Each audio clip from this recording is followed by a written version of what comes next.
prophecy that one of my Native American teachers used to talk about, and it's pretty well known.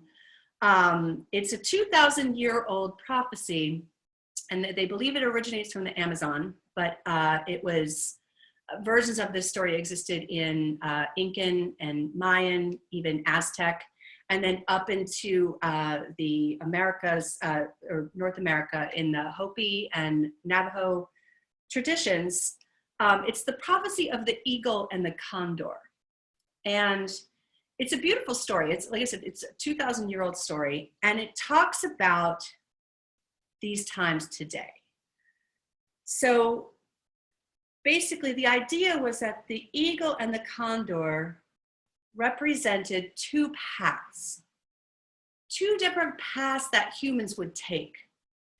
And the eagle represented the more masculine side, the mind, thought. You know, eagles are known to have a big picture vantage point, so they kind of can fly above and see things for what they are. They represent technology, industry, right? And the condor represented the more feminine side of things, right? The earth-centered, earth-based, art, intuition, creation. And the idea was that in the, and this is kind of strange how specific this is because it's 2,000 years old. I do kind of nerd out on this stuff, but they were talking about in the Mayan calendar that there were different eras. And the fourth era began in 1490, which is interesting because, you know, everybody knows Columbus sailed the ocean blue in 1492. So this was right around the time of European exploration into the Americas. And the fourth era, but keep in mind, this is 2,000-year-old prophecy. So they talked specifically about these 500-year periods of time. And they said that in the fourth period, humans would take two separate paths, that they would either choose the path of the eagle or choose the path of the condor. And that over in that fourth era, the path of the eagle would become so predominant that many of the condor people would almost be annihilated. And it's interesting to me that that period, 1490 till it ended in 1990, okay? So just, I was still in high school, but just barely. That during that period was when, you know, technology, innovation, science, thought, right?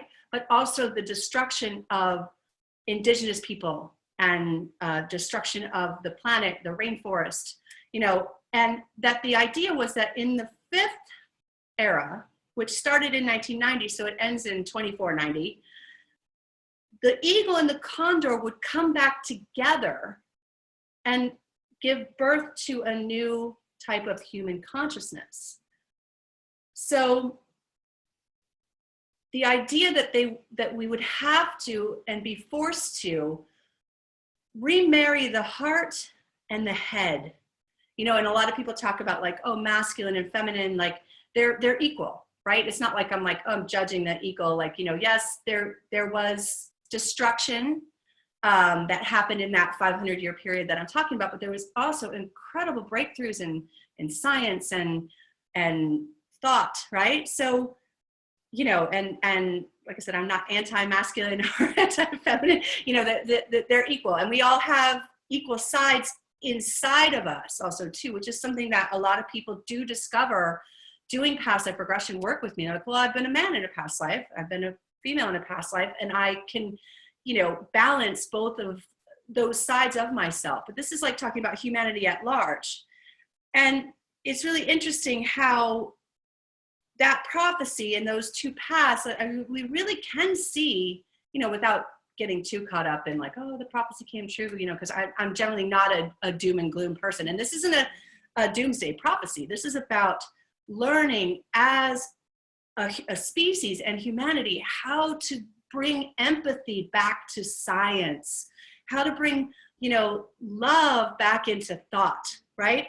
And I think that that's really what we've been doing. We're kind of already on that path.